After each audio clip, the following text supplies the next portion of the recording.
በዓለም ላይ ጠንካራ መገበያያ ገንዘቦች የትኞቹ ናቸው? ለምንስ ጠንካራ ሆኑ? ኢትዮጵያ ከአንድ ዓመት በፊት ብር ከትይዩ የገበያ ገንዘቦች በተለይም ከዶላር አንጻር ያለው የምንዛሬ ዋጋ በገበያ እንዲወሰን ክፍት ካደረገች በኋላ የብር የመግዛት አቅም በከፍተኛ ሁኔታ ተዳክሟል። በምጣኔ ሀብትና በገንዘብ ጉዳዮች ላይ የሚያተኩረው ብሉምበርግ ከወራት በፊት ባወጣው ዘገባም በፈረንጆቹ 2025 የኢትዮጵያ ብር በመግዛት አቅማቸው ደካማ ከተባሉ 3 የሀገራት ገንዘቦች መካከል አንዱ መሆኑን አመላክቷል። ሰላም ውድ የዱካ ኒውስ ቤተሰቦች የከበረ ሰላምታችን በያላችሁበት ይድረስ እያልን ቻናላችንን ላይክ፣ ሰብስክራይብ እያደረጋችሁ አብራችሁን እንድትዘልቁ በትህትና ጋበዝን።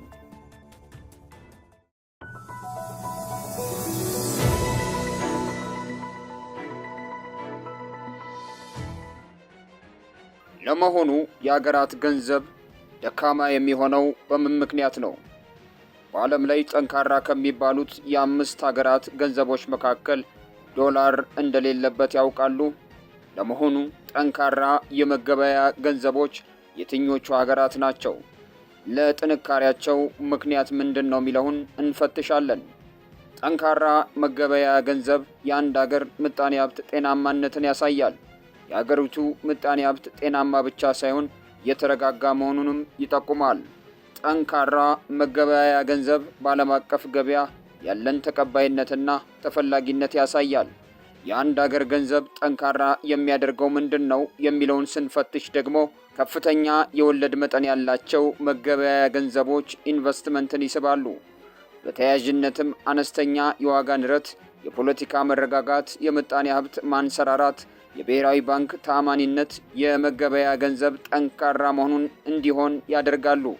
የዓለም ባንክ የአንድን ገንዘብ ጠንካራ መገበያያ ለማለት ቅድሚያ ከሚሰጣቸው ቅድመ ሁኔታዎች መካከል የተረጋጋ የምጣኔ ሀብት ፖሊሲ ይጠቀሳል።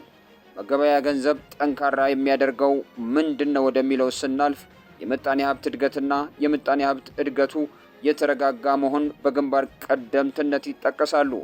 የሀገር ውስጥ ጠቅላላ ምርት ወይም ጂዲፒ ጠንካራ ሲሆን ምጣኔ ሀብት የተረጋጋና እያደገ ለመሄድ ተስፋ ያለው መሆኑን ያሳያል። ሌላው አነስተኛ መጠን ያለው የዋጋ ንረት ነው። ይህ አንድ መገበያያ ገንዘብ በገበያ ላይ ያለው ዋጋ እንዲያሽቆለቁልና በተረጋጋ መንገድ እንዲቀጥል ያስችላል። የአንድ ሀገር የገንዘብ ፖሊሲ በምጣኔ ሀብት እንዲሁም በመገበያያ ገንዘብ ከፍተኛ አስተዋጽኦ አለው። የአንድ ሀገር የወለድ መጠን ከፍተኛ ሲሆን የሀገሪቱ ብሔራዊ ባንክ አስተማማኝ አቋም ላይ ሲገኝና ፖሊሲ በአግባቡ ሲተገበር የመገበያያ ዋጋ ላይ ለውጥ ያመጣል። በተጨማሪ አንድ ሀገር ወደ ሌሎች ሀገራት የምትልከውና ከሌሎች ሀገራት የምታስገባው ተመጣጣኝ እንዲሆን ይፈለጋል። የአንድ ሀገር ምርቶች በሌሎች ሀገራት ተፈላጊነታቸው ሲጨምር የሀገሪቱ ገንዘብ በዓለም ገበያ ያለው ዋጋም ከፍ ይላል። ሌላው የገንዘብን ጥንካሬ የሚወስነው የኢንቨስትመንት ፍላጎትና ፍሰት መጨመር ነው። ይህም ከፖለቲካዊ ሁኔታና ከተቋማት ብቃት ጋር ሊተሳሰር ይችላል። መልካም አስተዳደርና የፖለቲካ መረጋጋት ኢንቨስትመንትን ከመሳባቸው ጎን ለጎን የአንድ ሀገር መገበያያ ገንዘብ ጠንካራ እንዲሆን ያደርጋሉ። የፋይናንስ ተቋማት ጥንካሬና በሕግ መገዛታቸውም በተያያዥነት ሊጠቀስ ይችላል። ዓለም አቀፍ የፋይናንስ ቀውስን ሲከሰት ባለሀብቶች እንደ ዶላር ወዳሉና አስተማማኝ ወደሚባሉ መገበያያ ፊታቸውን ያዞራሉ። ገንዘብ ጠንካራ ነው የሚባለው ሊገበያዩበት የሚፈልጉት ወይም ገንዘቡ እንዲኖራቸው የሚፈልጉ ሰዎች ቁጥር ከፍተኛ ሲሆን ነው። የዓለም ባንክ ጠንካራ መገበያያ ገንዘብ እንዴት ይለያል? የዓለም ባንክ መገበያያ ገንዘብን ፖሊሲ ጋር አስተሳስሮ ይመለከታል። የአንድ ሀገር የፋይናንስ ዘርፍ አስተዳደርና ሌሎች ሀገራትን የሚፈጥር ቀውስን የመቋቋም ብቃትን ከግምት ውስጥ ያስገባል። ዘላቂነት ያለው መረጋጋት ለኢንቨስተሮች መተማመኛ ይሰጣል። እንደ አውሮፓውያኑ አቆጣጠር በ2025 በወጣው አሃዝ መሰረት በዓለም ላይ ባለው ዋጋ የኩዌት ዲናር ጠንካራው ሲሆን የሊባኖስ ፓውንድ ደግሞ ደካማው ነው። ጠንካራ መገበያያ ተብሎ የሚበየነው ገንዘቡ እንደ ዶላር ካሉ ጠንካራ ገንዘቦች ጋር ካለው የምንዛሬ ተመን ጋር ተወዳድሮ ነው። አብዛኛውን ጊዜ ጠንካራ የሚሆኑት መገበያያ አነስተኛ የሆኑና ምጣኔ ሀብታቸው ነዳጅ ላይ የተመሰረተ ሀገራት ገንዘቦች ናቸው። ምጣኔ ሀብታቸው የተረጋጋ ሲሆን የፋይናንስ ፖሊሲያቸውም ጥብቅና አስተማማኝ ነው። ጠንካራ መገበያያዎች የትኞቹ ናቸው? የአሜሪካ ዶላር በዓለም ገበያ በከፍተኛ ሁኔታ የንግድ ልውውጥ የሚደረግበት ገንዘብ ነው። በፎርብስ ዝርዝር መሰረት በዓለም ጠንካራ መገበያ የሚባለው የኩዌት ዲናር ነው። አንድ የኩዌት ዲናር 3.25 የአሜሪካን ዶላር ያመጣል። የኩዌት መገበያያ ጠንካራ የሆነው በርካታ የነዳጅ ክምችት ስላላትና ህዝቡም አነስተኛ በመሆኑ ነው። አነስተኛ የህዝብ ቁጥር ያላቸው ሀገራት የነፍስ ወከፍ ገቢያቸው ከፍተኛ ይሆናል። የኩዌትን ዲናር ተከትሎ ቀጣዮቹ መገበያያዎች ገንዘቦች በቅደም ተከተል በፎርብስ ዝርዝር ውስጥ ተካተዋል። የባህሬን ዲናር አንድ የባህሬን ዲናር 2.66 የአሜሪካን ዶላር ይመነዘራል። ባህሬን የገልፍ ሀገራት የምጣኔ ሀብት መዲና የሆነች ዋነኛ ገቢዋ የነዳጅ ኤክስፖርት ነው። ሶስተኛ የኦማን ሪያል አንድ የኦማን ሪያል 2.60 የአሜሪካን ዶላር ይመነዘራል። ነዳጅ አምራቿ ኦማን ምጣኔ ሀብቷን የሚደግፉ የተለያዩ ዘርፎች አላት።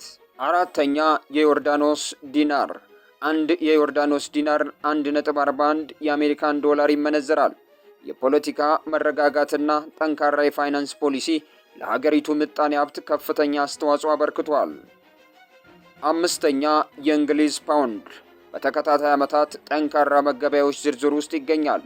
በዓለም ገበያ ተጽዕኖ ከሚያሳድሩ አንዱ ነው። ከተለያየ የምጣኔ ሀብት ዘርፍ የሚገኘው ገቢ የሀገሪቱ የጀርባ አጥንት ነው። ስድስተኛ የጂብላተር ፓውንድ እንደ አውሮፓውያን አቆጣጠር በ1920 ገበያ ላይ የዋለው የጂብላተር ፓውንድ ከእንግሊዝ ፓውንድ ጋር ተመጣጣኝ ዋጋ ያለው ሆኗል። በስፔን ደቡባዊ ግዛት የምትገኘው ጂብላተር የእንግሊዝ አካል ናት። ሰባተኛ የስዊዝ ፍራንክ ስዊዘርላንድ የተረጋጋች ሀገር ስለሆነች ዓለም አቀፍ የፋይናንስ ቀውስ ሲከሰት ባለሀብቶች ወደ ስዊዝ ፍራንክ ፊታቸውን ያዞራሉ።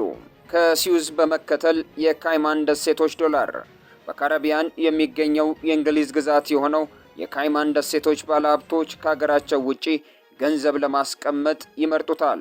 እንደ አውሮፓውያኑ አቆጣጠር በ1970 ይፋ የተደረገው መገበያያ ነው። ከዚህ ቀጥሎም ዩሮን እናገኛለን። የአውሮፓ ህብረት መገበያያ ሲሆን ከ27ቱ የአውሮፓ አባል ሀገራት 20ው ይገለገሉበታል።